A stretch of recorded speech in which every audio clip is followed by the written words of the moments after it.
So the presentation is about Hanet. As a Navajo people, le hajine no. Ita she haste nhat to be kahagi. You see the naya da halne. She la gong kis the hasan. I ta at end. Nhat agi. Kade ya nke Washington da bedina. She ita she do hat ini jinde. She den hinat anida. The nebe ini jonda.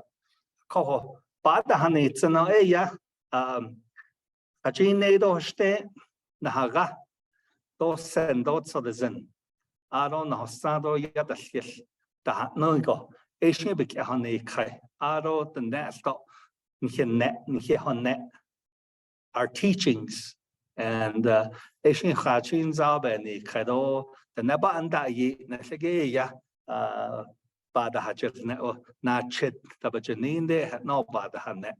Eshin Ajigeya, we had 12 war chiefs and 12 peace chiefs. Honjonja, Una Yeja, and the Hassau, the Hashkeja, and the Hassau. Aji the Hoss, that Egishibik at the evening. I don't at the Nise. At that Nisa Edena. Because not on is Kate that they had no yard has net. Aro shady be Kate says I had no the next Kate and dancing it. Hidishi land up a Kate nas and she not on in the but hot on Haljish. Hot Ashini Kakashin Zade, the Hachin or state. Upon the 1848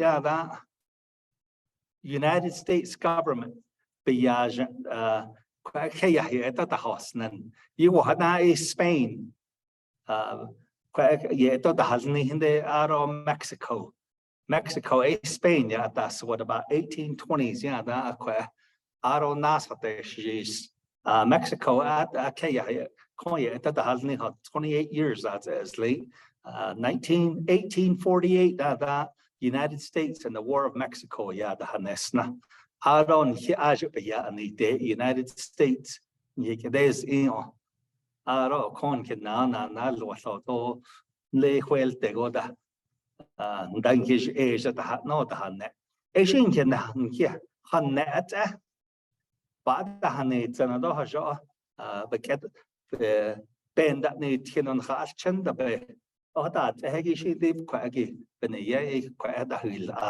A quarter, it's on his foundation at the Office of Navajo Government Development. 1989 at the Gilhateliana Sos.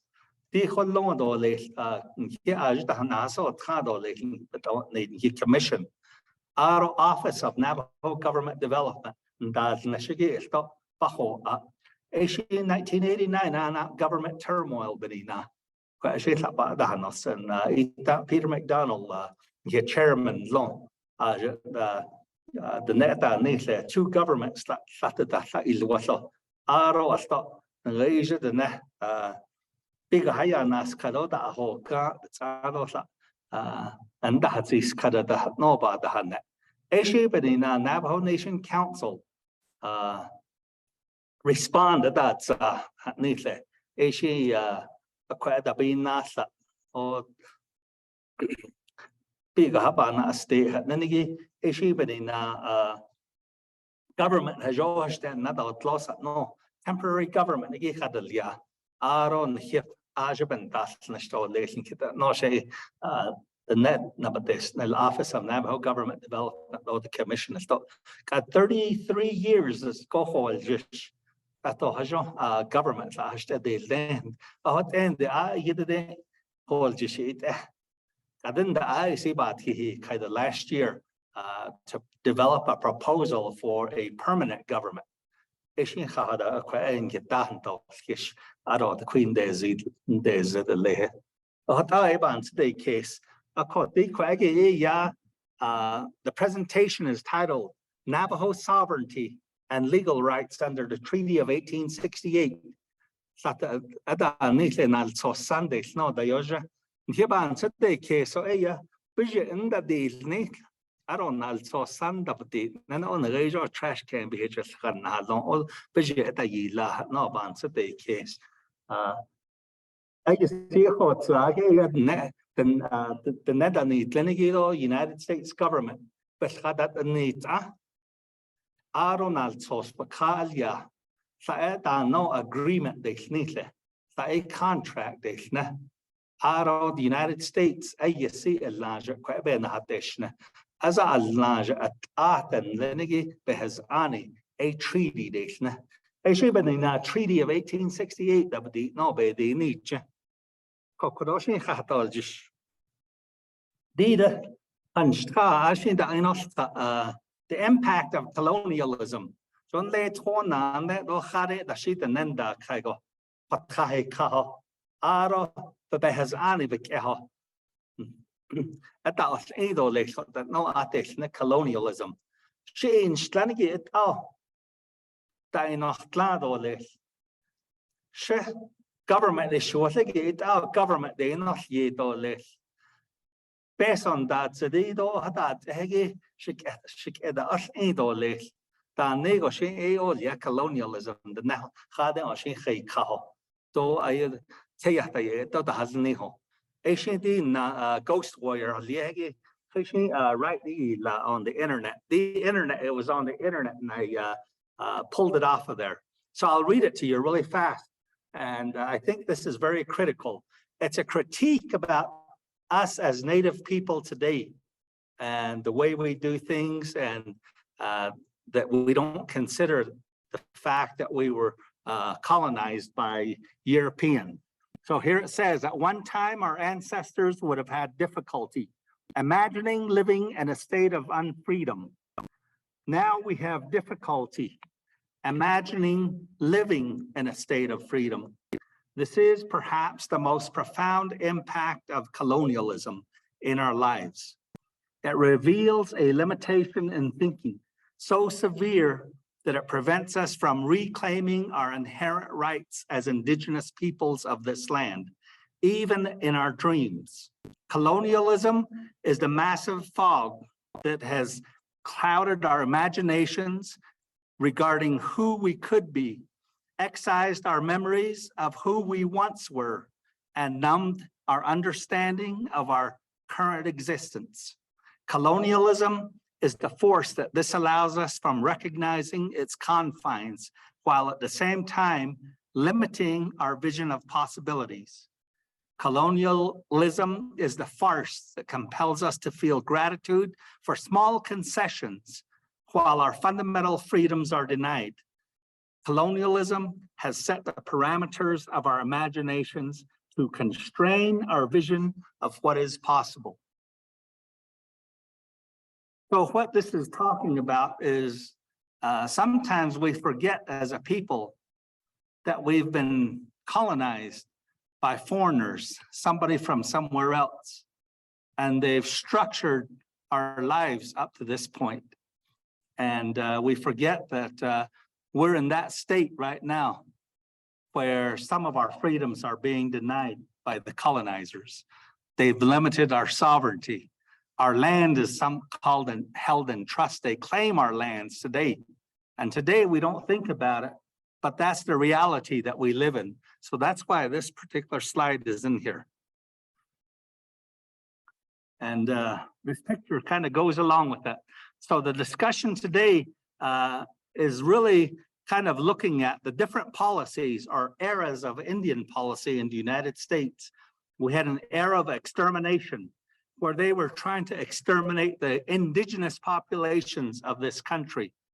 By estimates, there were probably at least around, I believe, a minimum of about 60 million people that perished during this period of time in the Americas. That's a large number of people.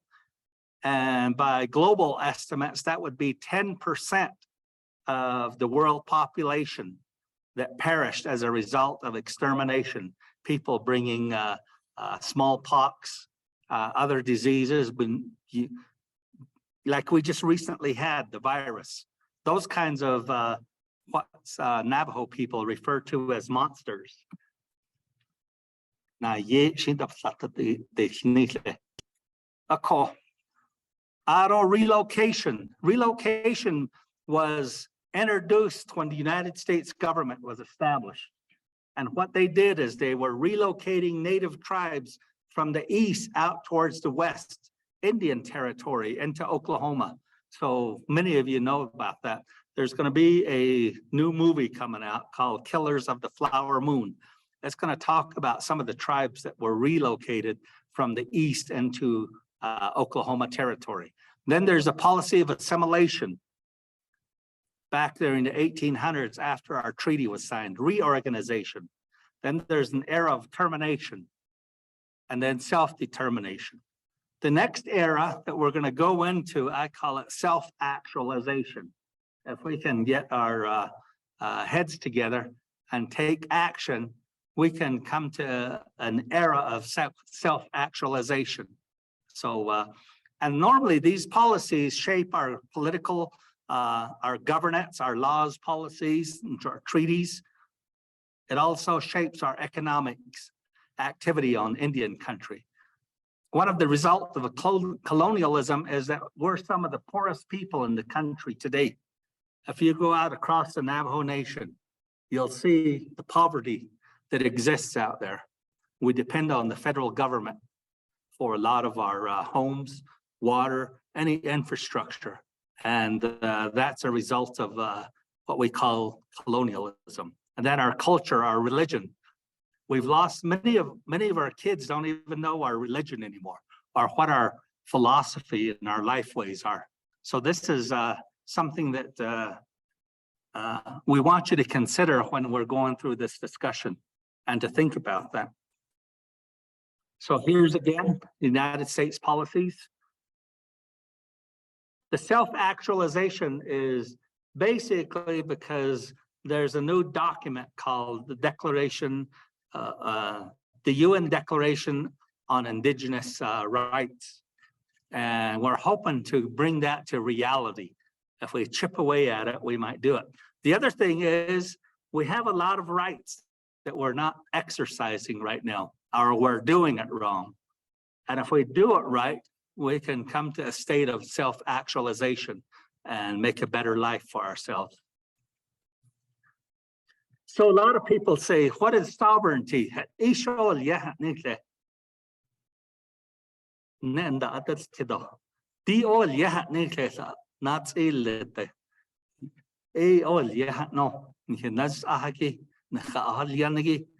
But here's a description that I like. Sovereignty exists when the collective will of a people creates an intangible force that empowers the people towards political, economic, and cultural integrity. So sovereignty doesn't come from anybody else. It comes from the collective will of a people, and in our case, from the Navajo people. So if we're a sovereign people, then it comes from us, not from anywhere else. So that's something that I wanted to point out to folks, because a lot of people say, the federal government gave us this. The federal government gave us this land. The federal government gave. And that's what you'll hear all the time. But I always say that the federal government did not give us anything. More or less, they took from us. And I'll explain that as we go through this presentation. So, Indian tribes, who are we? The collective will of a people create their sovereign status as a nation. From the time Columbus arrived here to the day the United States was formed, 1492 to 1776. How many years is that?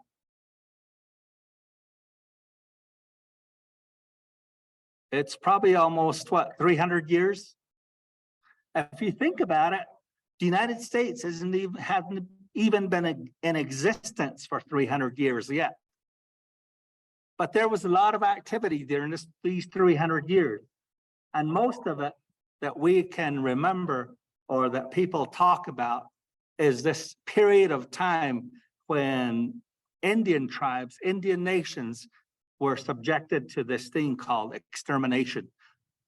There was an era of time when disease swept across the country so rampantly that all the white people had to do was that the Indians had pretty much died off and just moved into those fields. The fields were already cultivated. They were already cleared. Homes had been built. They just kind of built their homes there. So during this era of time, the 60 million people perished. So think about that. Anyways, in the Americas, Indian tribes pre-existed the formation of the United States as sovereign nations.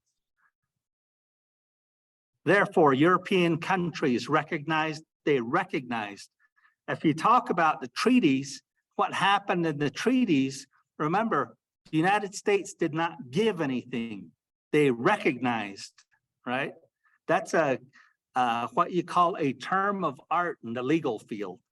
So when lawyers get together and they talk about this, these events, the key term is they recognized. So I'll use that throughout the presentation. And they made treaties and other agreements with tribes before the existence of the United States under the doctrines of Francisco de Victoria, a Dominican theologian who lived in the 1500s and shaped a lot of Indian policy.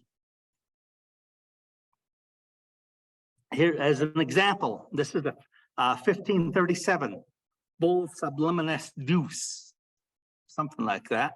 Anyways, this Pope Paul of the Catholic Church issued this bull. And this is kind of how they expected interactions between countries and the new worlds that were being discovered. What it says is, notwithstanding whatever may have been or may be said to the contrary, the said Indians and all other people who may be later be discovered by Christians are by no means to be deprived of their liberty or the possessions of their property, even though they be outside the faith of Jesus Christ. And they may and should freely and legitimately enjoy their liberty and the possession of their property, nor should they be in any way enslaved. Should the contrary happen, it shall be void, null, and of no effect. So this is 1537, the Pope issuing this. It's basically a proclamation. So the Victorian principles established some early policy. Property rights and the power of a sovereign. Indian lands could only be acquired with tribal consent or after a just war against them. The third, acquisition of Indian lands was solely a governmental matter, not to be left to individual colonists. And that's how policy developed in the United States, based on these early proclamations. And I got that out of Cohen's Handbook on Federal Indian Law, just so you understand what the source of my research material is. And a lot of this stuff comes out of different books and cases and so forth. And I didn't go through it and put the citations in because that distracts from the presentation. And this is not meant to be a law presentation, but it's just to give some general concepts so you can understand how the treaty, effective the treaty is today and what rights we have under it.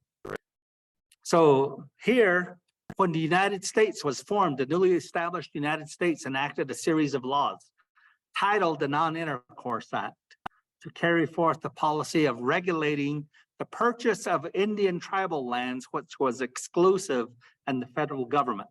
So this policy that I just stated after the United States was formed is structured after the proclamation issued by the Pope in the 1500s. When the United States was formed, there were three classes of people. There were the indigenous peoples of America. There were the early European colonists. and then there was the African slaves. Those three people pretty much made up the population of the United States when it was first established in 1776 and coming forward. So the Constitution was drafted. 1776 is when the United States declared independence from Britain. The United Kingdom is what we call it today. But since that period of time, the United States recognized, again, we have that word recognized, the sovereign status of Indian tribes and the United States Constitution. So it's drafted into the Constitution, which is the supreme law of the United States. So the United States established policy and law to interact with tribes on a sovereign to sovereign basis. The basis was transformed into a government to government relationship with Indian tribes. The United States Constitution, which is the supreme law of the United States, makes reference to Indian tribal citizens in Article 1, Section 2, Clause 3, and Amendment 14, Sections 1 and 2. And then the Constitution also makes reference to Indian tribes at Article 1, Section 8, Clause 3, known as the Indian Commerce Clause. So there's, within the supreme law of the United States, there's some reference to tribes in that document. And that's where federal Indian law derives from. And I'll explain that as we go through here. But that's the main presentation, is how federal Indian law evolved over the course of the existence of the United States. So the Constitution has certain provisions in it. And the way the white people do develop their law is the written text in the Constitution. What does that mean? They'll have cases about it, fights over it, and they go to court, right? And the courts render an opinion or a decision and say, that's what this means. That's what this little section that we're fighting about means, and those kinds of things. Today, you hear a lot about the Second Amendment, which is the right to bear arms. You also hear a lot of fights about abortion, things like that that are popular. And those develop out of the Constitution. So this is pretty much out of the 14th Amendment. It demands that the judges in every state shall be bound thereby. And the state constitutions or laws must be consistent. It says it's a negative, not being consistent, but I'll redraft it and put they have to be consistent with the United States Constitution. So this is establishing that the United States Constitution is supreme to the state constitutions. Today we have one United States Constitution and we have 50 state constitutions. So all 50 states pretty much have a constitution.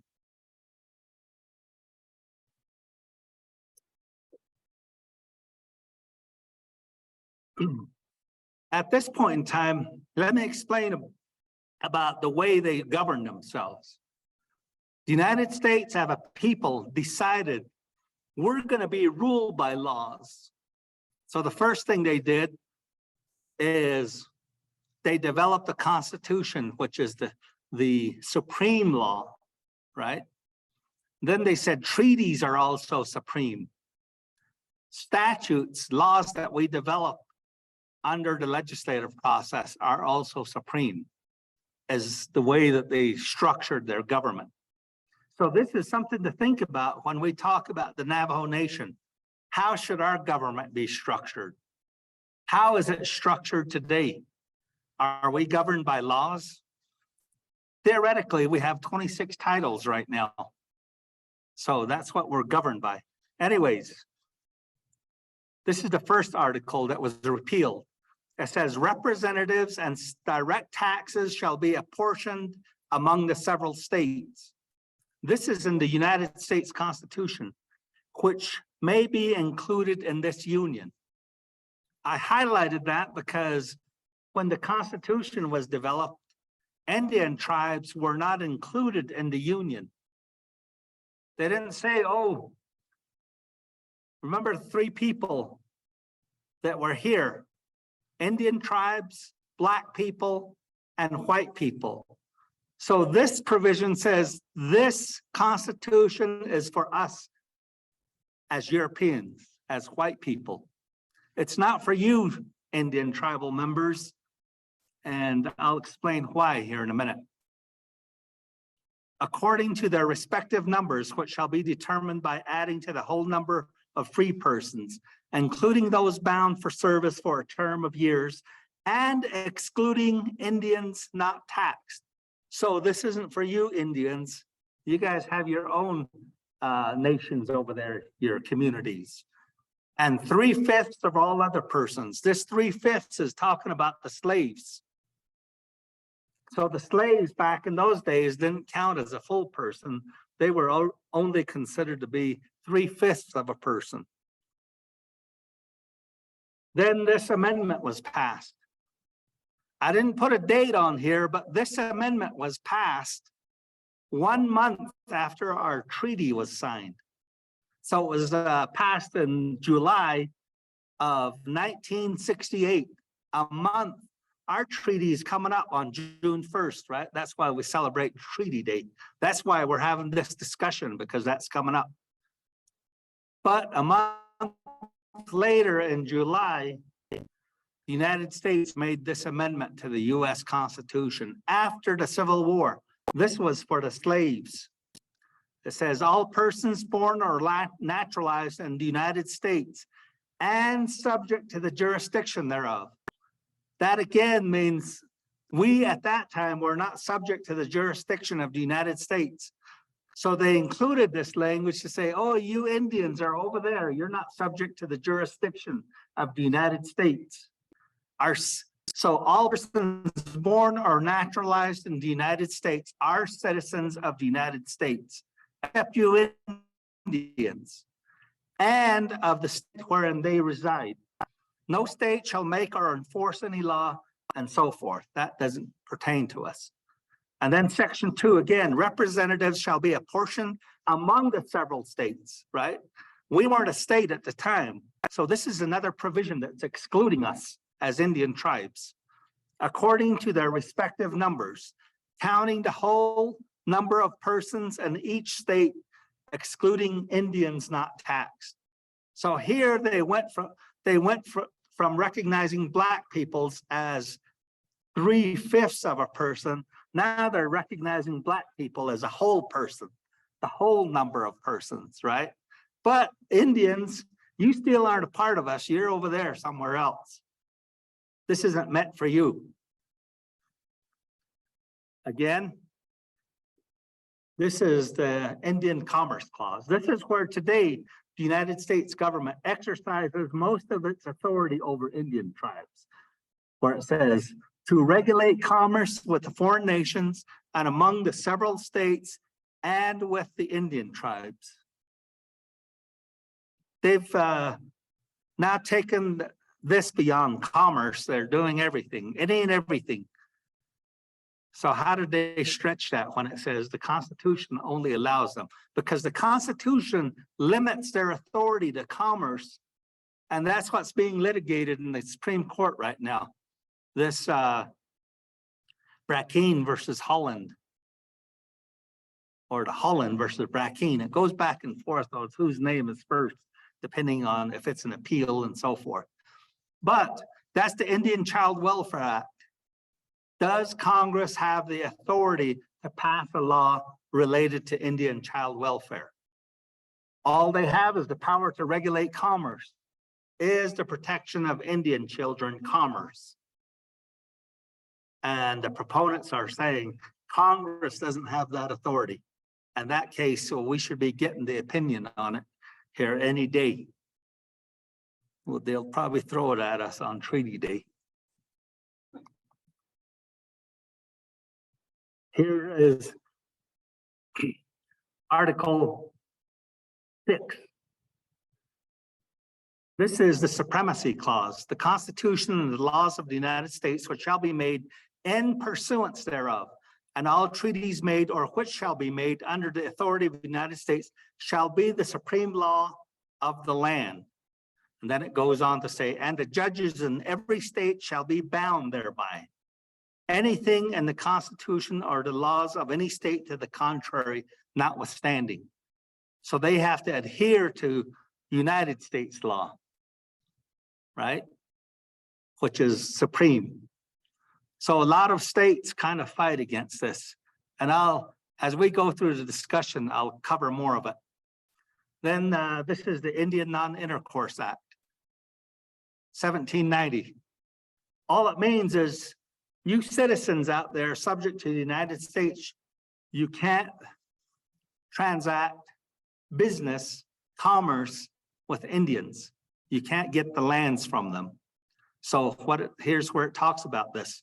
No sale of lands made by any Indians or any nation or tribe of Indians within the United States shall be valid to any person or persons or to any state, whether having the right of preemption to such lands or not, unless the same shall be made and duly executed at some public treaty held under the authority of the United States. So this act had great sway and why treaties were enacted, why the United States made treaties with Indian tribes, because they wanted access to the lands. And then the Non-Intercourse Act, the first time it was enacted was in 1790, a year after the Constitution was ratified. They passed this law. Then it was revised in 1793. Again amended in 1796, 1799, 1802, and then in 1834, which is still in the law books today at 25 USC section 177. And there it says no purchase, grant, lease, or other conveyance of lands or any title or claim thereto from an Indian nation or tribe of Indians shall be of any validity in law or equity unless the same shall be made by treaty or convention entered into pursuant to the Constitution. So remember, at this time, we're not subject to the jurisdiction of the United States during the 1800s as Indian people. This provision here only applied to US citizens that are subject to the jurisdiction. And they're telling their US citizens that you can't acquire Indian lands as an individual. So that's what this little provision is about. And this today has been turned, I guess, has been without any writing revised, that now people say it also applies to Indian peoples. And I can't find a case where it ever says that this now applies to Indian people. But initially it started out as only applying to citizens of the United States, excluding Indians. Again, interpreting the United States Constitution. So this is how they interpret the Constitution. As I said, we're just talking about broad policy decisions. So for those of you, when you do a lawyer presentation, they're always looking for a test, right? I just saw Henry walk in, I think. Anyways, people are always, what is the test or what is the elements? Those kinds of discussions. Anyways, when we talk about this, I won't get into those kinds of minute details. So I'm just covering the broad concepts. So you know that when lawyers get together, they dig into the roots of this stuff. But what I'm providing for you is just kind of like the broad information. The Constitution further demands, and this is again, the 14th Amendment. Here's a case, 1823 in the New York Court of Errors. And this particular case kind of describes the development of Indian policy at the time. Take a drink.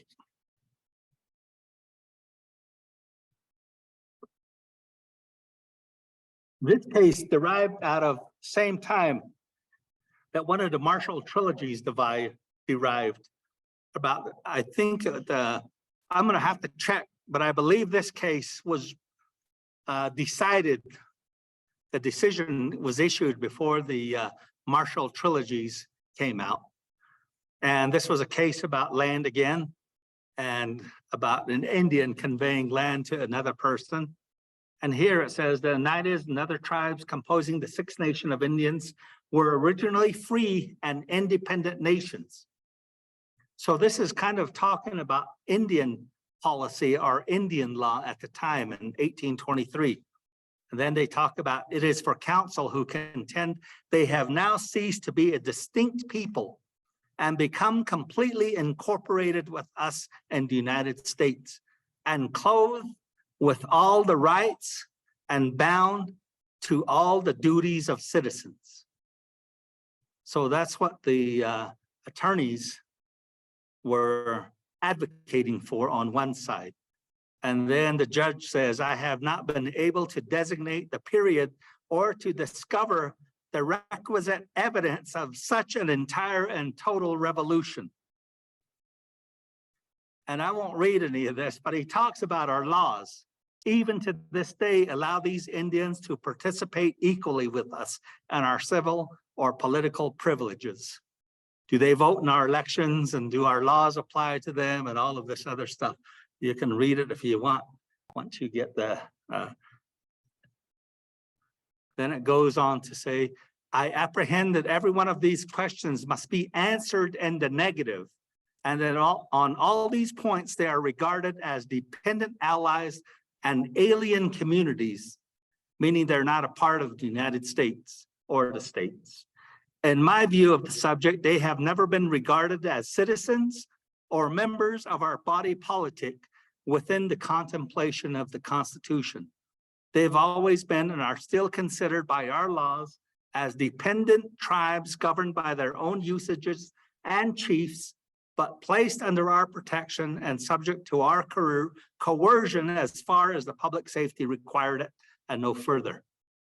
And this is the ultimate determination.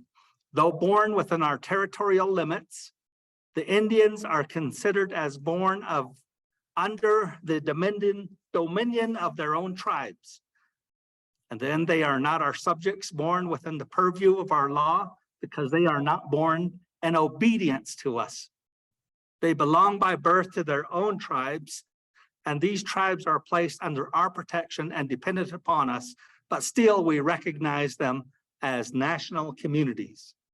And somewhere the word independent will be thrown in the Marshall Trilogy cases. So this kind of set the stage for the Marshall Trilogy cases. And here we go. There's these three cases that are listed down here at the bottom. And those are considered to be kind of like the hallmark cases of federal Indian law.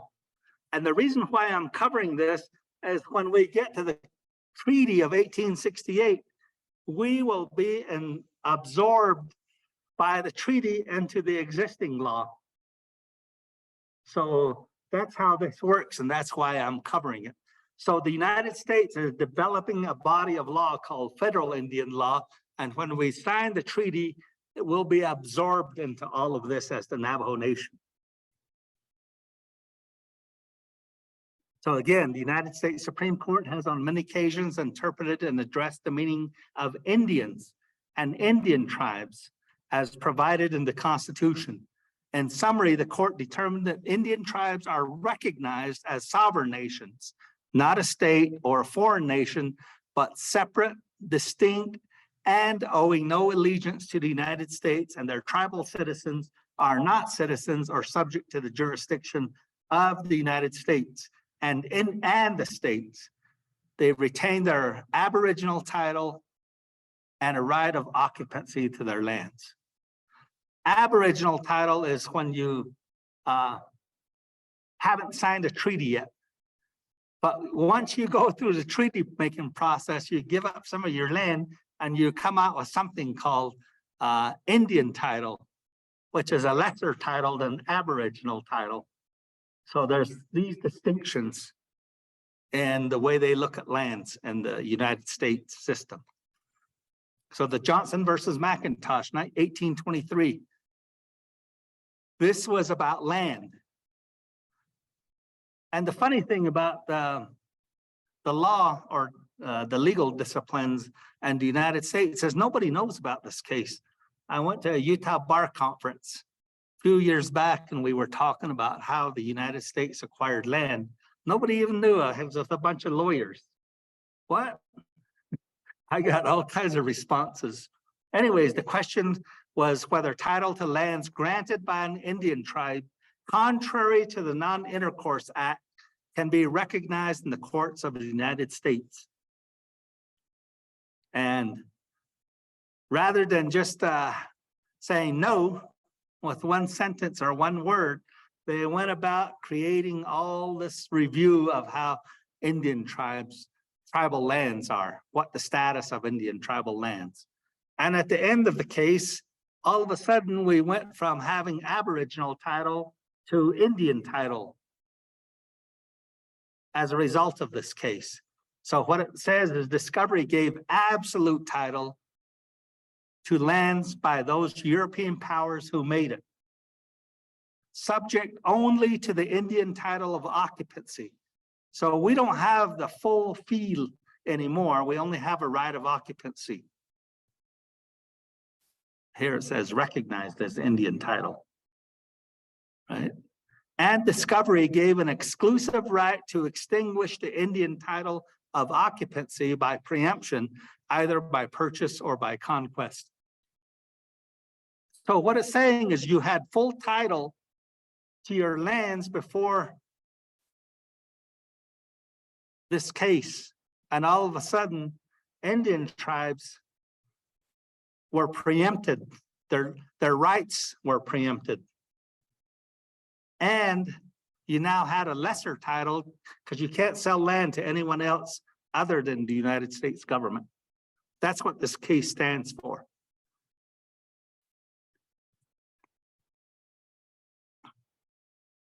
Then the Cherokee Nation versus Georgia. This particular case, again, they looked at the Constitution, United States Constitution. This first one was about the Commerce Clause. Remember, they passed the Non-Intercourse Act, right? That's about commerce. Who can buy land from an Indian tribe? So that's what the Non-Intercourse Act discussed. Now, this case is about another provision in the US Constitution, justiciability. There's a provision in there, Article 3.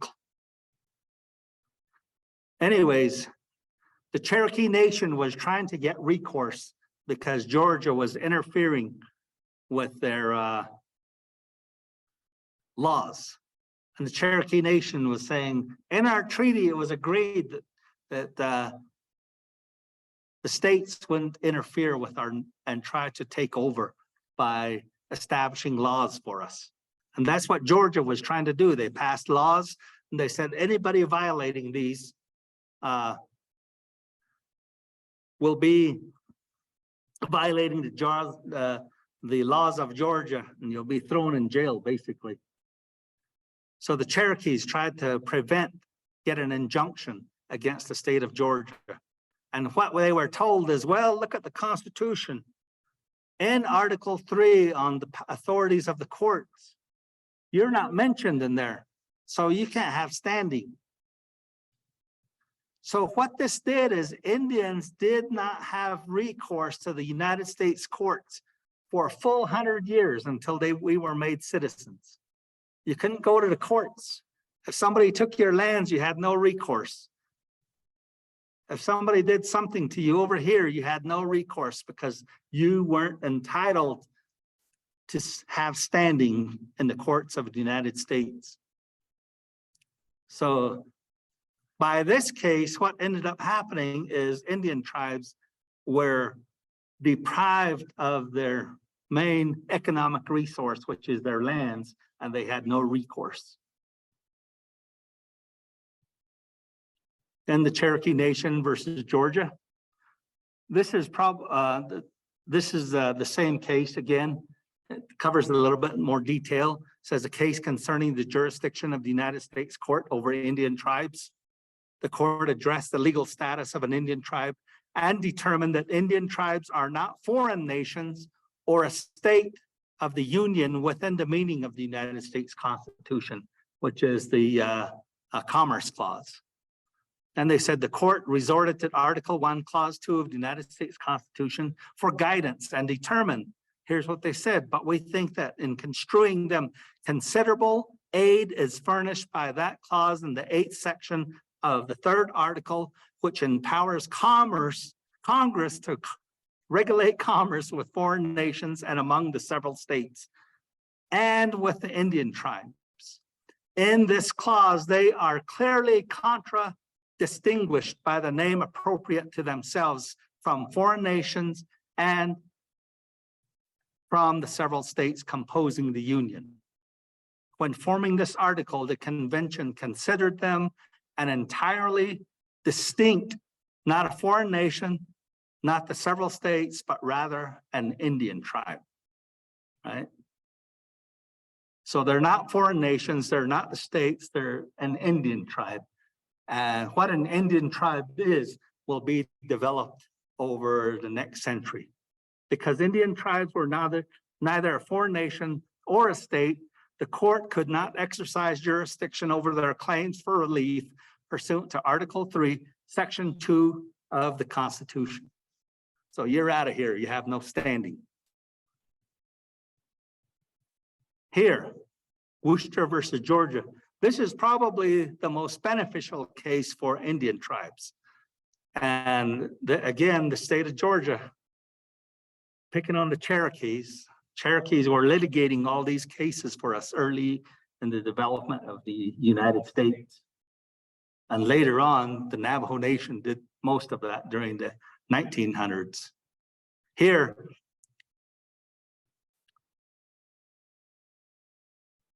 what I'm getting at is we're a distinct, separate, we're a sovereign, and that's what this court stands for.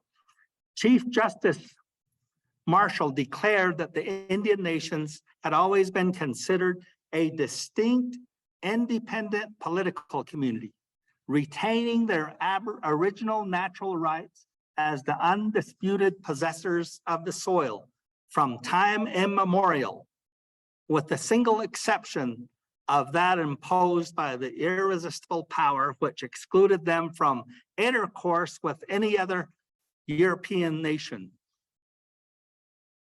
than the first discoverer of the coast of the particular region claimed. And this was a restriction which those European nations imposed on themselves as well as on the Indians. Then it goes on to say the very term nation, so generally applied to them, means a people distinct from others. The Constitution, by declaring treaties already made as well as those to be made, the supreme law of the land, has adopted and sanctioned the previous treaties with the Indian nations and consequently admits their rank among those powers who are capable of making treaties. The words treaty and nation are words of our own language, selected in our own diplomatic and legislative proceedings by ourselves, having each a definite and well understood meaning. We have applied them to Indians as we have applied them to other nations of the earth. They are applied to all in the same manner. This is the United States Supreme Court. So this is kind of the result of that case. The Supreme Court determined that the Cherokee Nation is a distinct community, separate meaning over there, occupying its own territory with boundaries accurately described, in which the law of Georgia, a sovereign under the US Constitution, can have no force, and which the citizens of Georgia have no right to enter, but with the assent of the Cherokees themselves, or in conformity with treaties and the acts of Congress. Due to the recognition of Indian tribes as separate and distinct political communities, treaties became the legal basis for establishing relations between the Indian tribes and the United States. So this is an 1832 case. We pretty much still live by most of this.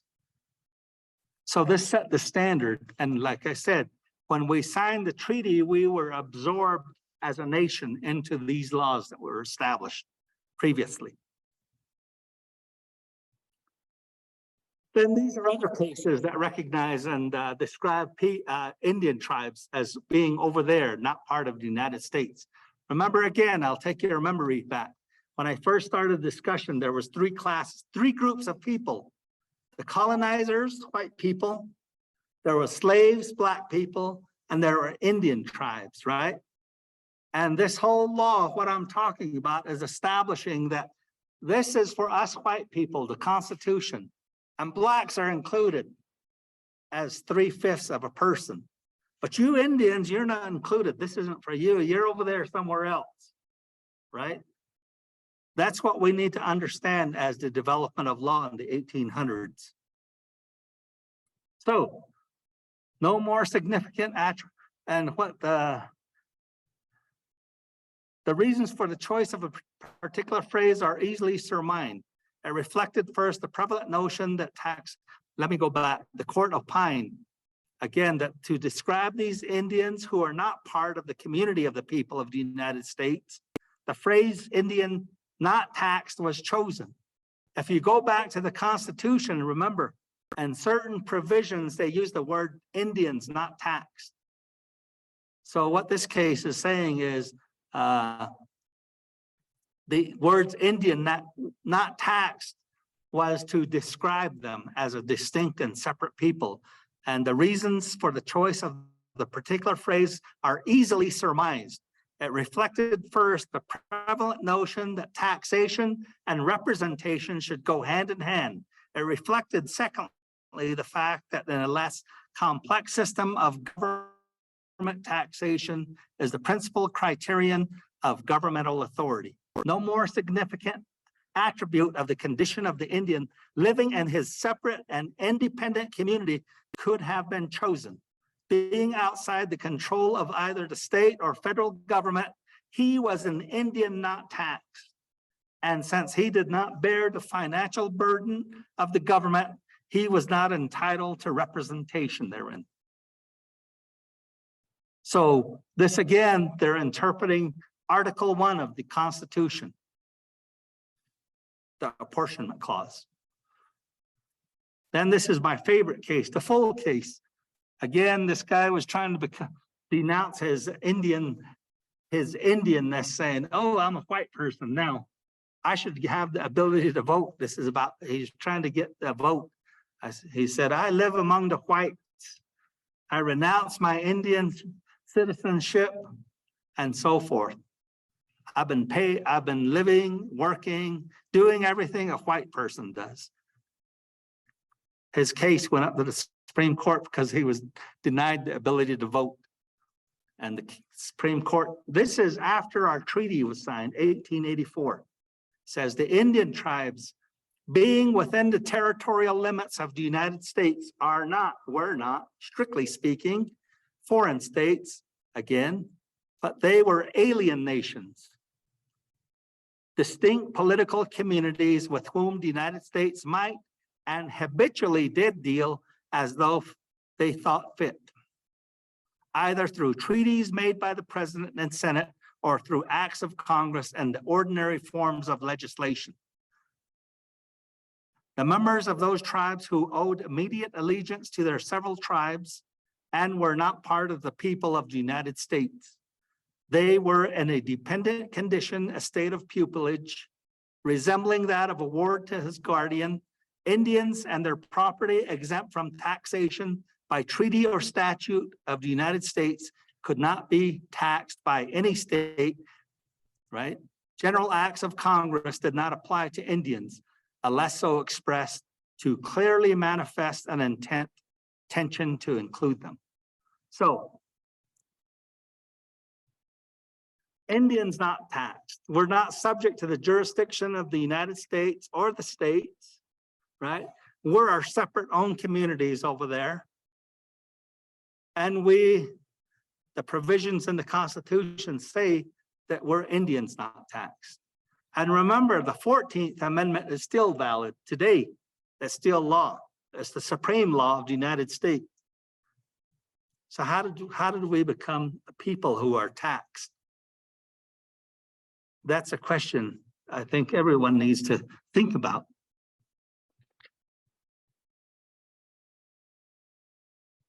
Lone Wolf versus Hitchcock.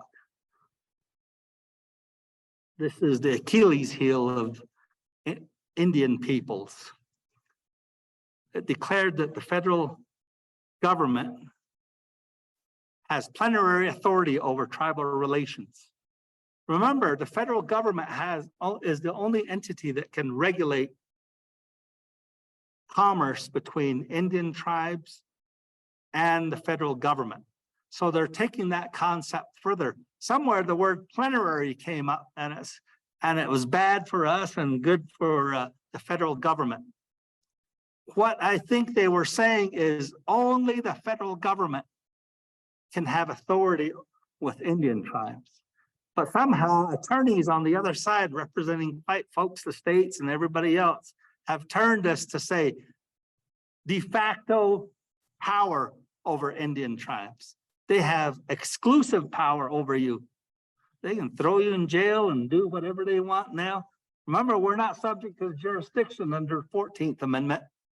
But somehow this case is being treated as if it overrode the US Constitution. So it's just something to think about. And there may be some young people in here aspiring to be lawyers. They can take the fight to the next level.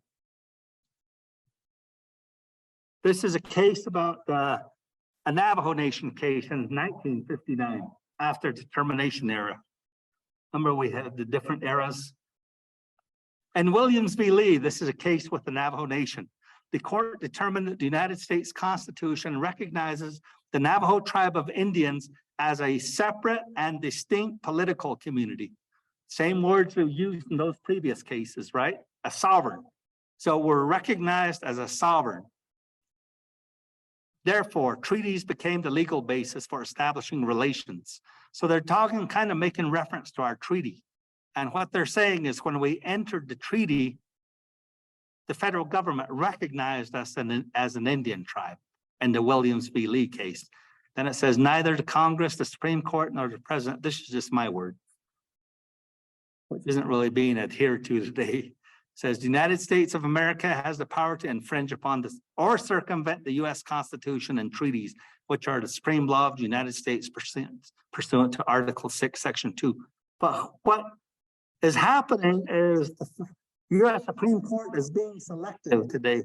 In certain cases, they'll say, oh, you Congress, you don't have authority over this.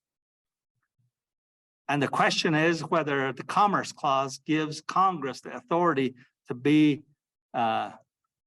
passing laws about Indian children's welfare and adoption and so forth. And it's going to be interesting about this particular court. So these things are still being litigated today. Again, the United States versus Wheeler. This is one of the preeminent cases. The controlling question in this case is the source of the power to punish tribal offenders.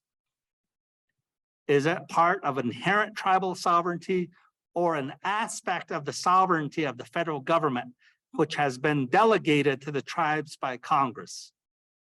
So the questions in this case is when tribes are throwing people in jail and having trials, criminal trials, are they delegated this power from the federal government, or where did they get this power from? And I think the person that got thrown in jail is asserting the tribe doesn't have this kind of power because they get their power from the federal government. And if you get your power from the federal government, the Constitution prohibits double jeopardy. But nevertheless, the powers of Indian tribes are in general inherent powers of a limited sovereignty, which has never been extinguished. So they quote Felix Cohn's Handbook of Federal Indian Law, same ones I quoted earlier. Before the coming of the Europeans, the tribes were self-governing sovereign political communities. Like all sovereign bodies, they then had the inherent power to prescribe laws for their members and to punish infractions of those laws. So what they're saying is we have the inherent power of self-governance, right? They won't let us touch the white folks over here or other Indian tribal members, but as far as Navajos themselves are concerned, you have the power, is what this case seems to be saying. So it is evident that sovereign power to punish tribal offenders has never been given up by the Navajo tribe, and that the tribal exercise of that power today is therefore the continued exercise of retained tribal sovereignty. So we're exercising our inherent rights of self-governance today. It's not delegated to us from the federal government. So once you get out of the Navajo Nation, or even sometimes in the Navajo Nation, people will say, the federal government gave you your sovereignty, right? They didn't give us anything, they recognized it in these cases, and that's what these cases are about. So, and the thing about it, I read the Ghost Warrior slide earlier, and we're not exercising our powers, our rights. And that's what some of this presentation about. Finally, in Shirley versus Morgan in 2010, what this slide is about is the Navajo Nation government was created in 1923 by the federal government. As we hold today that the council, through the recitals of resolution CD 6889, made a solemn compact with the people that the structure will be temporary and left it up to the people to choose the final structure of government. This is talking about the Navajo government. And they're talking about we reject appellant's argument. There's no separation of powers on the Navajo Nation. Then the court goes on to say the doctrine of fundamental principle of Navajo Nation government. The doctrine is a fundamental principle of the Navajo Nation government through the Title II amendments. Because at 1970 or 1989, when there was turmoil, what is the federal recognition? So finally, we're getting to the treaty. Federal recognition is a legal process, such as entering into a treaty to formally recognize that a certain tribe of Indians is an Indian tribe within the meaning and the spirit of the U.S. Constitution. So here, what we're saying is, when you enter into a treaty, there is a federal recognition process that goes on. And that you're an Indian tribe within the meaning of the United States Constitution. See, in the Constitution, they use the word Indian. And a lot of our young people today will say words like, how come we call ourselves Indians? We're not Indians, we're indigenous. We're native, we're this and that. And I guess we have to say we're Indian because that's what the Constitution says. And order us to be a separate people with sovereignty. And then that's one way, federal recognition. Another way of federal recognition is executive order. Tribes can be recognized by the President of the United States by executive order. And then the third is statutory recognition. Certain tribes who were legally recognized or terminated can be restored to recognized status by the congressional action. During the 1950s, there was some tribes, the Menominee tribe, the Paiute tribe of Utah, certain tribes were terminated. And then they were statutorily restored and re-recognized as an Indian tribe within the meaning of the United States Constitution.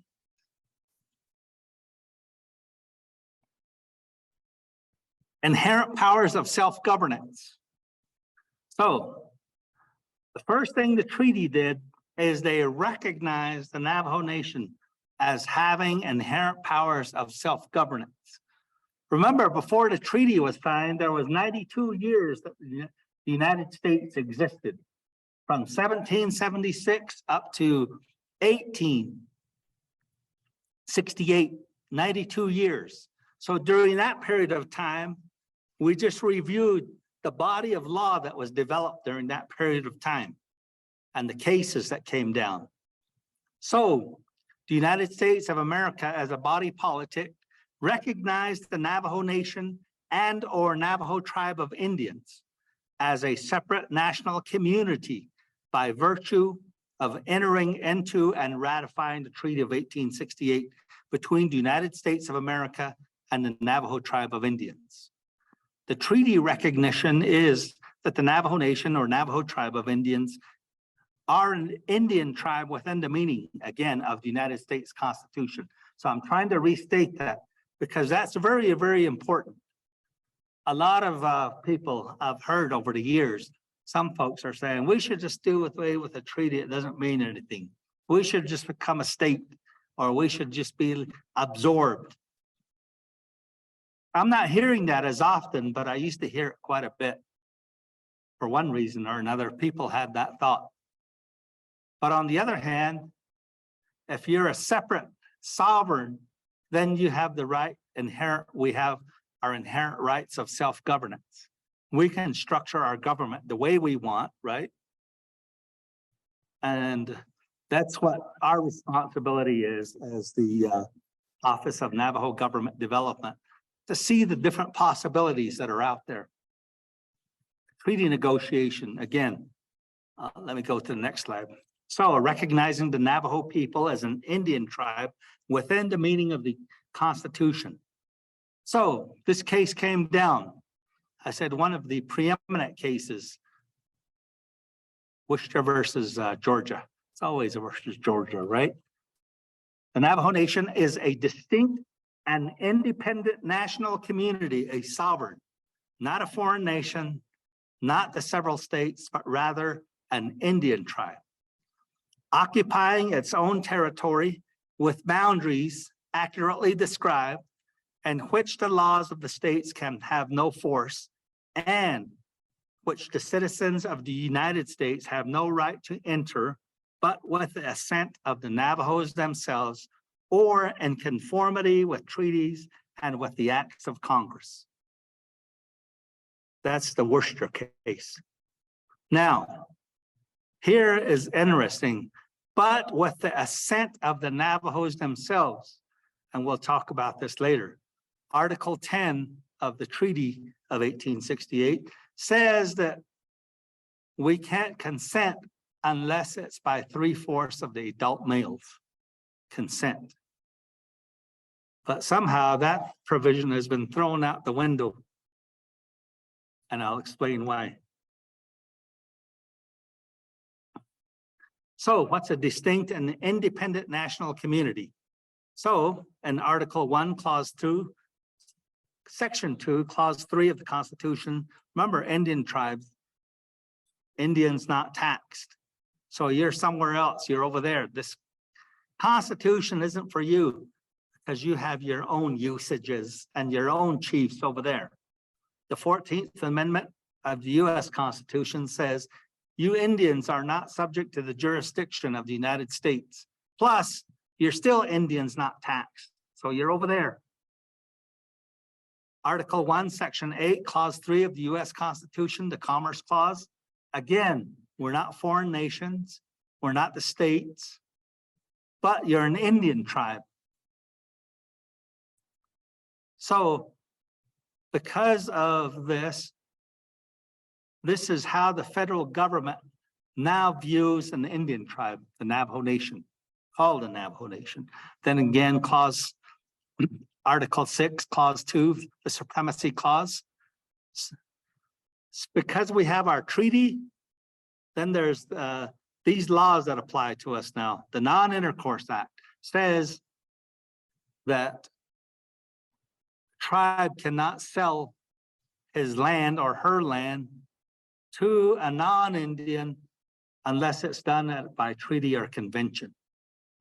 Then there's the United States Code, Title 25. An entire code is written for Indian tribes. So if you look at this code, there's laws about Indian tribes, allocations of money, all kinds of things. You can even form a government under the Indian Reorganization Act at one time. And that's what I mean right there, the Indian Reorganization Act of 1934.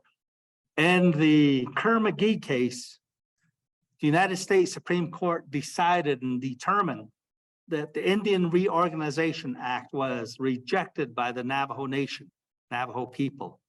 So it doesn't apply to us.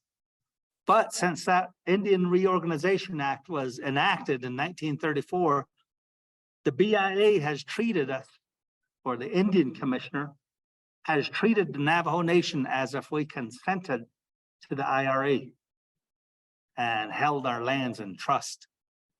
Right? That's a big term today.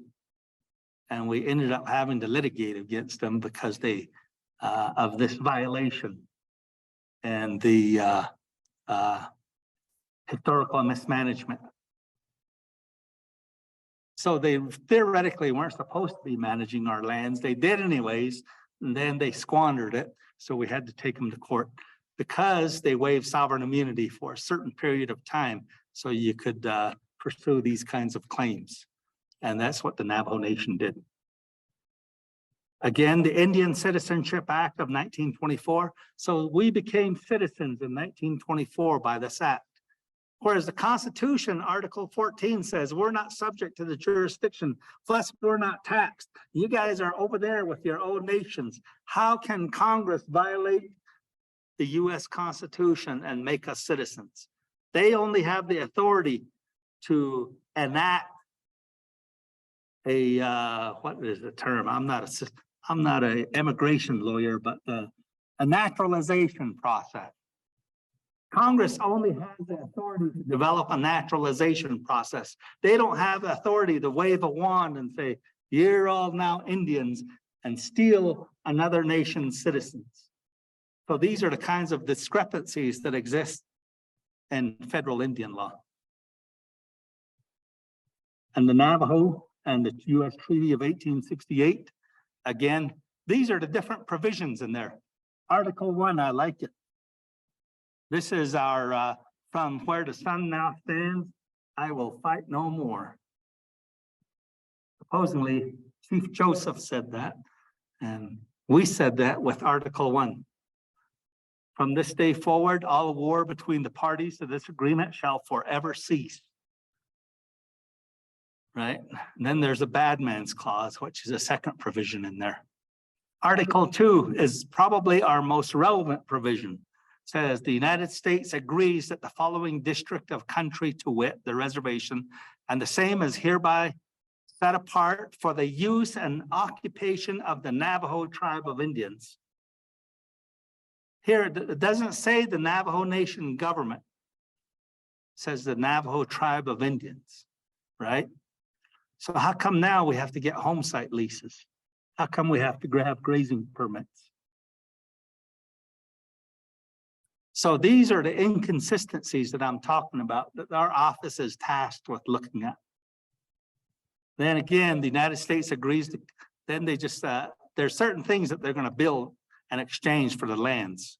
The United States agrees the agent shall make his home at the agency building, that he shall reside among them and shall keep an office open at all times for the purpose of prompt and diligent inquiry into such matters of complaint by or against the Indians.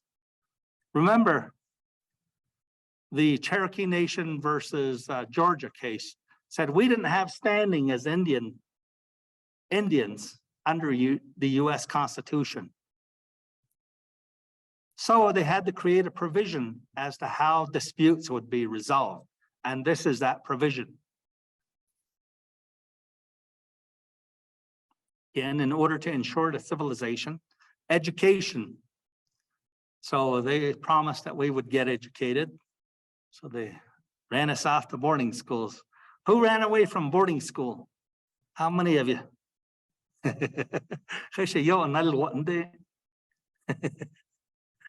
Those are the good old days.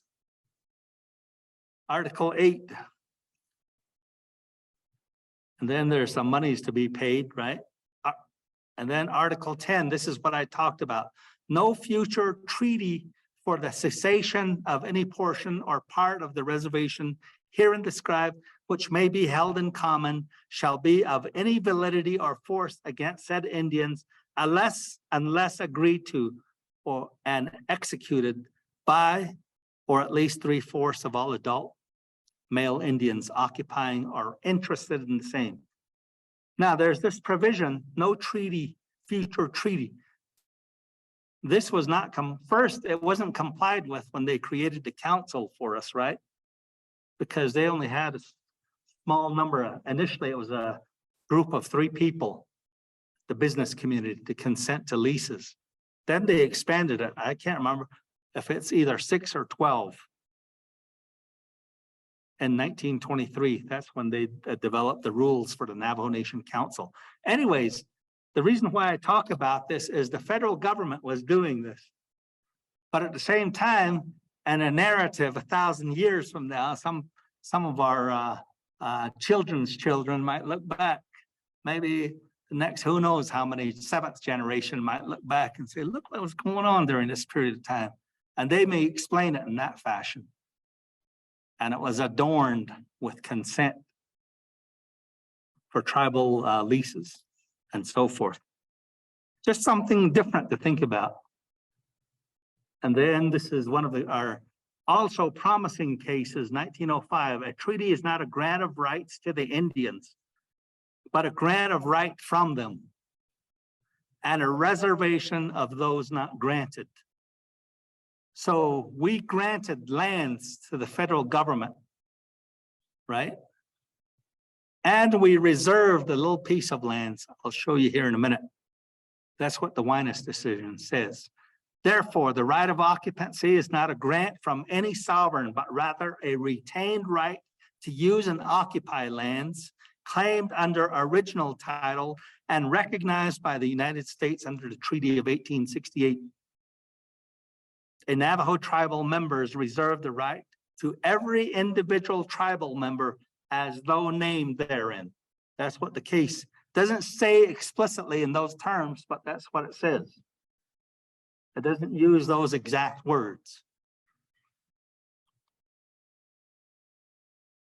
And here's what I'm talking about. 1922, the US creates the Navajo government. Remember, we didn't create it. We had our own way of self-governance. And the United States recognized that we had a right to self-governance. All of a sudden in 1922, when they wanted to get access to our resources, natural resources, they wanted to monetize it, to get rich off of it, they created a scheme. And the scheme was to create a Navajo Business Council established to approve business leases. A year later, 1923. What year is it now? 2023, right? So we've been under this government for 100 years. The first Navajo Tribal Council met at Tuonalina, New Mexico, consisting of 12 council delegates, 12 alternates. First action was to give the leasing consent authority back to the Indian Commissioner.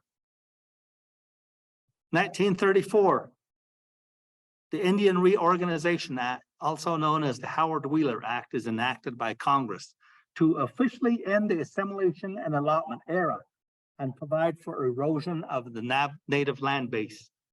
Also to authorize the organization of tribes under a constitution and incorporate under a business structure, Section 16 and 17 of the IRA. 1934, Navajo people defeat the IRA with 384 votes in 1934, in June of 1934. So the population at the time was 43,135. And then the voting population was 15,900. The total votes for being under the IRA was 7,608. Said yes. Total no's was 7,992. And this was in June 14th through the 15th of 1934. So with that vote, it was almost split half and half, right? Of whether we should be under the IRA. And later on, we'll see where the challenges against Navajo sovereignty derives from. A constitutional assembly is created to draft a constitution, which is placed on the ballot for a vote. The Constitution Assembly creates a draft constitution. However, the draft document was never placed on the ballot to confirm. This was in 1937. We have a copy of it on our website. So there will be a QR code on here if you can scan it and look at those. There was a 1937 Constitution. This was the first attempt. There's a 1953 Constitution that was drafted. There was a 1968 Constitution that was drafted. There was a 1989 Constitution as a result of the turmoil in 1989. There was a 2013 draft that was developed, and it was revised in 2016, but none of them were ever enacted.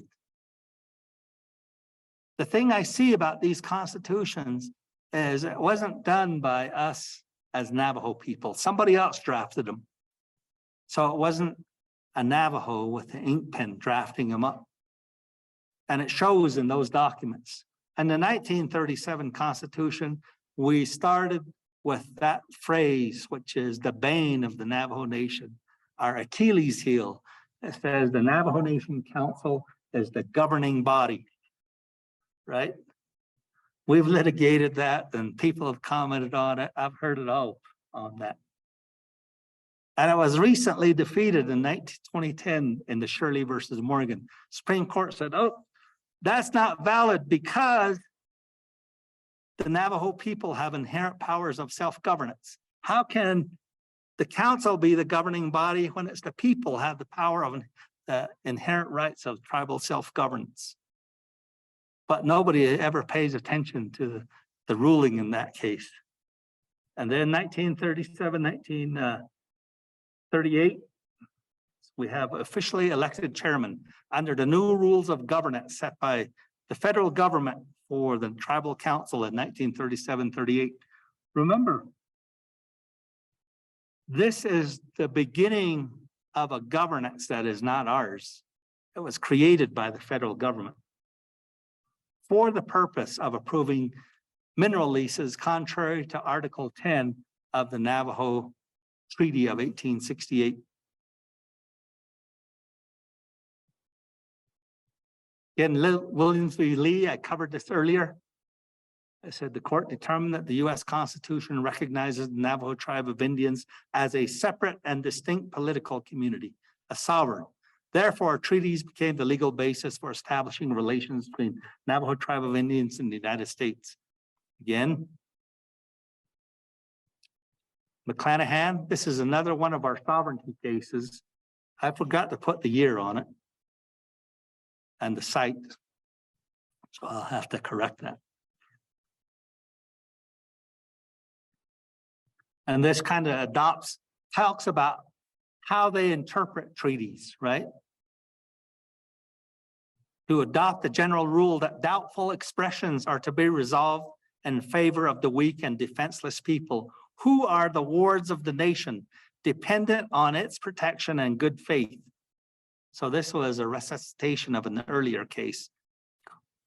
And then when this canon of construction is taken together with the tradition of Indian independence described above, it cannot be doubted that the reservation of certain lands for the exclusive use and occupancy of the Navajos and the exclusion of non-Navajos from the prescribed area was meant to establish the lands as within the exclusive sovereignty of the Navajos under the general federal supervision.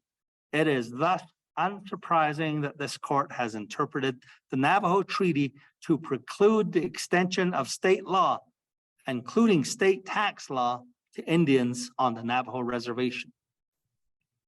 So that provision in Article 2 that says we have the right to exclude is used by the court to exclude the state from imposing its laws on the Navajo Nation. under the Treaty of 1868. In United States versus Wheeler case. This is about the guy that got thrown in jail again on the Navajo Nation. He's Navajo, claiming again the double jeopardy issue.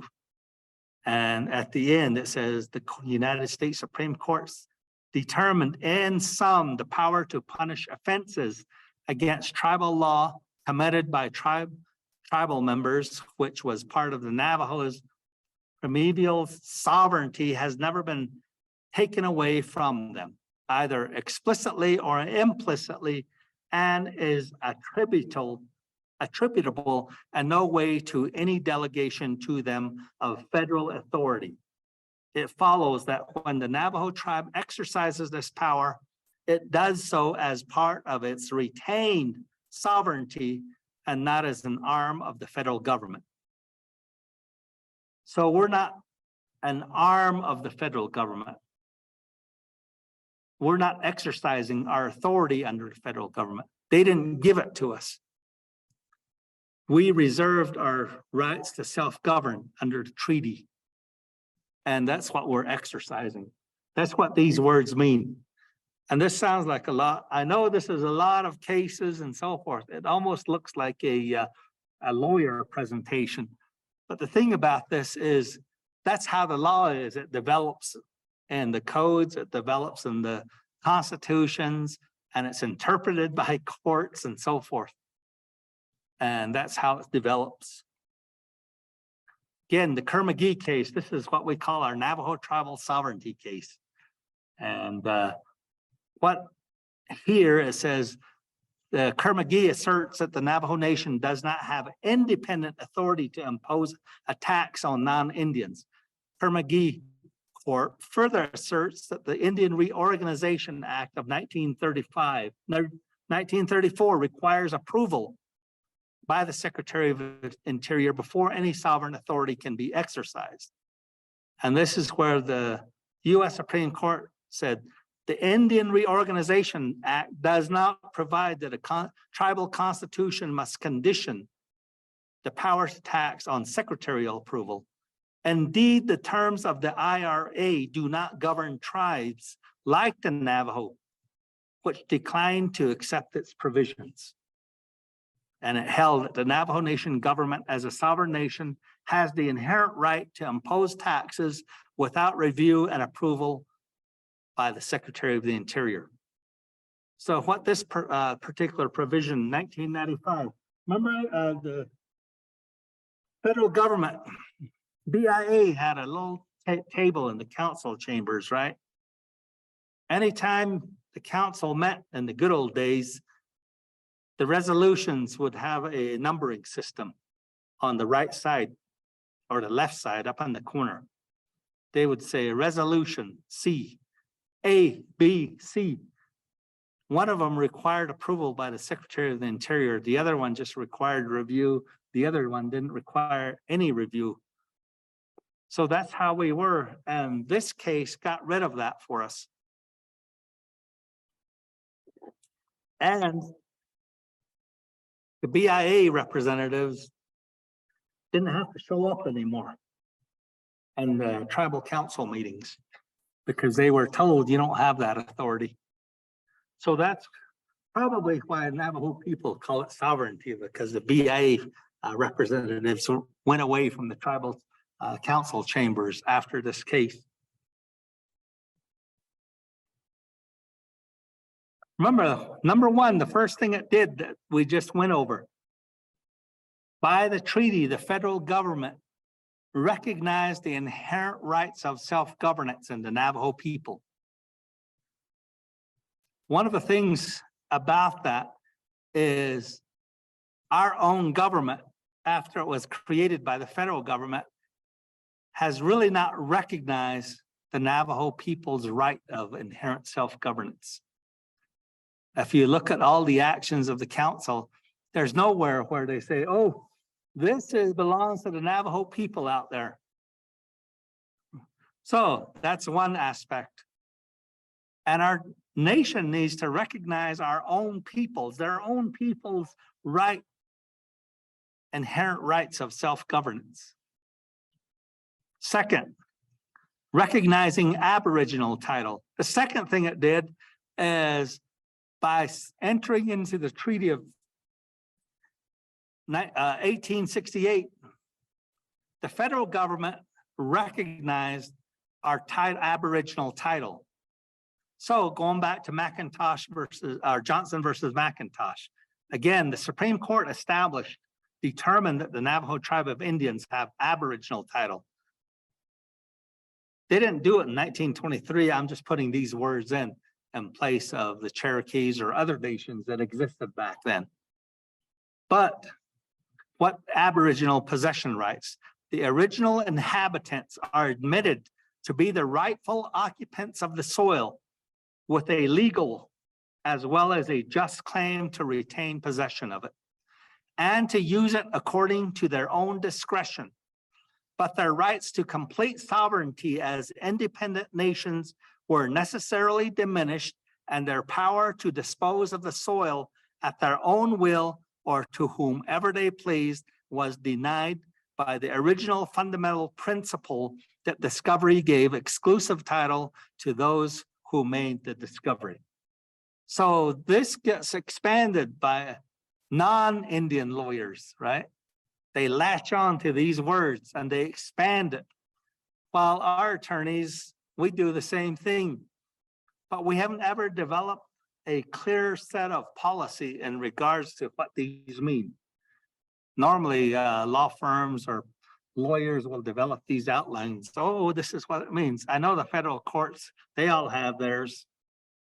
The Secretary of the Interior, Indian Affairs Office, they have all theirs, and so forth. But at the end of the day, what does this all mean? We have Aboriginal right, but our complete title was diminished from fee simple to Indian title, which means we can't sell to anyone, only to the federal government. That's pretty much all it means. And the problem with only having one person being able to buy your lands is the price goes down, right? All of a sudden, if you had a lot of buyers, they'd be out there running around bidding for your lands. One guy might say, I'll pay you 100. The next guy says, oh, 120, 150 here, 200, right? But if you only have one action in town, they pay the 100. Then recognizing Navajo's Aboriginal title of occupancy and reserving lands. So in the Treaty of 1868, the federal government recognized Navajo people's Aboriginal title to lands occupied by the Navajo people, which the Navajo people called the Netka. The Netka is located between the Navajo's 4 sacred mountains, including Mount Blanca, Mount Taylor, San Francisco Peaks, and Mount Hesperus. Within the terms of the treaty, the Navajo people reserve to themselves the right to occupy and use lands within a defined boundary and ceded lands outside the defined boundary to the United States. So the treaty, when you first saw the first picture, I forgot, right? We were entering into a negotiation and an agreement. And we gave up lands as consideration, and the federal government gave up certain things to us as consideration also. So that's what the treaty is about. And the terms of the treaty provide for that. See, if you look at this, the original treaty was this square right here. That's all we reserved. Then over here was the Hopi. And one of the great things about our leaders is piece by piece, they've been chipping away and getting more and more over the years. Lastly, this particular section, we basically litigated with the Hopis, and we took that portion, it's brown. And then they sued us back in the 1934 litigation when some of these lands over here were set and recognized as Navajo lands. and for other Indian tribes living there. And the Hopi said, what's good for the goose is good for the gander. So they sued us for half of that, right? So that's what the Navajo Hopi litigation was about. And I think we finally resolved them. We came to an agreement on those, but we had to spend quite a bit of time in courts, and people are still not fully understanding what the litigation was about. First, like I said, it was about this whole area. We ended up with these areas. And then some Navajos still live out there, but they have accommodation agreements. They said, oh, you can live out there for X number of years until you pass on, but the Navajo Nation or somebody has to pay your rent. And I think that's what we kind of do now. And then we have to be subject to the Hopi laws if you live out there and so forth. So that's kind of the agreement that was struck to resolve the dispute. And over here, in this area, when they sued us, we knew they were on the verge of Tuba City, right? They had a community there for a long time. So we said, okay, we'll recognize that. You can keep that. That's now Hopi land. And then we gave up areas where they collect eagles and sacred items they use in ceremonies, salt trails and so forth. And those are classified. So most people don't know where they're at. Primarily to protect the eagles, primarily to protect what's sacred to them. But anyways, so we did a negotiation again with the Hopis, basically like a treaty, and settled. Anyways, just a little side note. The other thing is a permanent homeland. By the treaty, we negotiated for a permanent homeland. And this is recognized in the Johnson versus McIntosh again. The right to use and occupy retained lands includes a legal as well as a just claim to retain possession of it. The Navajo people have a right to occupy and use the lands according to their discretion, right? And unqualified possession in these cases. And the principal purpose of a treaty is that the tribe should have and permanently occupy and use its lands in a defined district of country. To that end, the United States recognized and assured to the tribe peaceable and unqualified possession of the land in perpetuity. And this is what I mean. This is why I use the words, the federal government created a monster because we had these rights. Now they're telling us you need a home site lease and so forth, right? And that is contrary to what the treaty provides for in Supreme Court cases. So our office is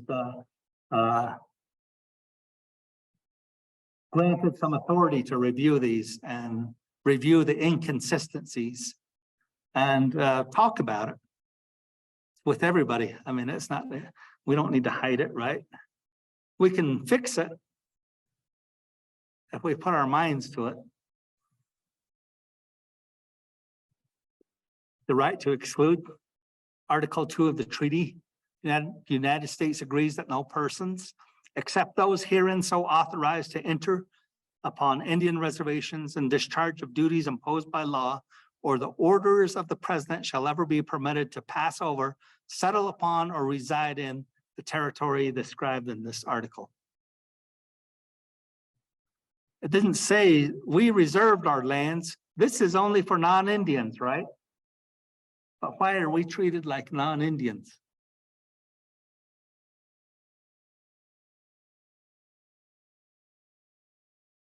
Accordingly, all Navajo citizens who enter or possess Navajo lands must be authorized by orders of the president. It says not all non-Indian, non-Navajo persons. Theoretically, that's the way it's supposed to be. So that's why you have the different leases, business site leases, and so forth. that the federal government has created. At one time, there was the Indian Traders Act also, that people who come on as traders had to get licensed and permission under the Indian Traders Act. So these are things that are what we call appurtenant or legal incidents of the right to use and occupy. So in the Winters case, 1906, provides that when Indian tribes and the United States government entered into treaties, right, the right of occupancy included a reservation of water to fulfill the purposes of a permanent homeland. So the right to use and occupy includes water. So a lot of people will say, we have water rights. You hear that all the time, but it's appurtenant to the right to use and occupy. And that's what the Winters doctrine set forth. In United States versus Shoshone Tribes, 1938, they determined that the right to use and occupy includes a reservation of rights to minerals and standing timber, recognized as a constituent element of the right to use and occupy. That's what the court said in that case. So timber rights and mineral rights are tied to the right to use and occupy in Article 2 of our treaty. Then here we have the infamous Article 10, no future treaty for the cessation or any portion or part of the reservation here described again, which may be held in common, shall be of any validity or force against said Indians unless agreed to and executed by at least 3/4 of the adult males occupying or interested in the same. This provision has been violated by the federal government by creating the council and giving them the consent authority. First, it was 3 members, 12 members. Even if it's 88 members, that doesn't comprise 3/4 of the adult males. And we still probably violate this provision today. And it's so the non-Indian can get their grubby hands on our mineral resources. Treaty, Article 6, education. Education is also a treaty right in order to ensure the civilization of the Indians entering into this treaty. The necessity of education is admitted, especially of such of them as may be settled on said agricultural parts of the reservation. And they therefore pledge themselves to compel their children, male and female, between the ages of 6 and 16 to attend, right? So all of us boarding school runaways were running from this. And we all have stories about that.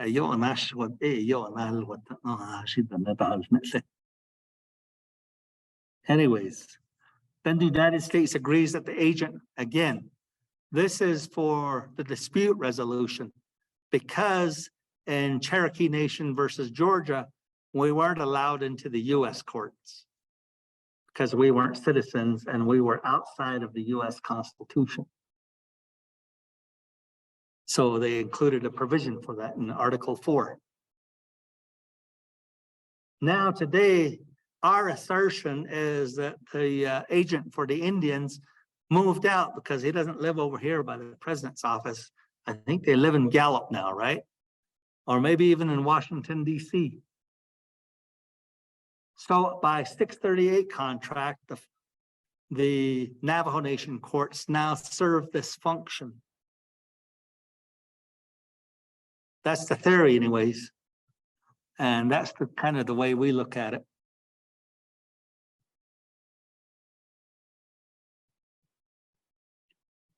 So this is kind of like the summary, Navajo Nation government. We're talking about the government. And like I said, I think we need to be self-critical. We need to look at the way we're doing things. If we're going to make tomorrow better for our children, we need to evaluate what we're actually doing And some people, oh, I have a case when you describe what we're doing and you're involved in that. Like I said, I've been the Deputy Attorney General and the Attorney General. And on the other side, that's working for the government. But on this end, I also have to be self-critical as a Navajo, as a member of the Navajo Nation and the rights we have under the treaty. Like we have the right to hunt. I like to hunt. Should I be required to get a hunting permit when we reserve the right to hunt in the treaty? I don't know. But maybe we should at least make it, mention it somewhere, say the Navajo people have a right to hunt. And what should happen is the Navajo people should delegate that authority to our government if we reserved it. The same thing with the lands. But the Navajo people, our own government has not recognized, like the United States government, the Navajo Nation government must take affirmative action to recognize that they have the inherent right of self-governance. And we retain the right to use and occupy our lands, which includes water, minerals, timber, a permanent homeland, right? But that's not what we're living in today. And that's why I say sometimes when we refer back to our teachings, Hanet, and the Hanet includes stories about monsters. So we kind of revert back to those. And some of those stories, na ye a kon ni liat. So we're still living with some of those, what we call monsters, na ye, which is sa, the chin. And then and the last one is ya, dirtiness or uncleanliness and so forth. And derives from the fact that our own government does not recognize our right to use our lands. We don't have the right to enjoy the profits and so forth. And then on the other end, the inherent right of self-governance has really been not addressed. It's always the council. It's always somebody else exercising that right. But finally, in 2010, during the Shirley versus Morgan lawsuits, the Navajo Supreme Court determined that when the Navajo Nation Council drafted up and enacted CD 6889, there's some whereas provisions, right? Normally those aren't effective, they're just recitals. And they're recitals in the whereas provisions. And then the bottom where it says now therefore, those are the rules and the laws that we recognize. But the Navajo Supreme Court said in CD 6889, in the recital section, the Navajo Council recognized, by the way they drafted it, recognized the inherent rights of self-governance of the Navajo people. So we have a little bit of a foothold there, right? And that's when they reestablished the Commission and the Office of Navajo Government Development to carry forth the reorganization of the Navajo Nation government. So this is the last slide. Sovereignty exists when the collective will of a people creates an intangible force that empowers the people towards political, economic, and cultural integrity. And the U.S. recognized Indian tribal sovereignty in a legal and formal manner, formalized manner. But at the end of the day, sovereignty depends on the collective will of a people. So the people is recognized as the ultimate power and authority. And those are the rights that we've just been kind of letting slip through our fingers and not really caring about it. So that's the end of the presentation. I think we'll have a little bit.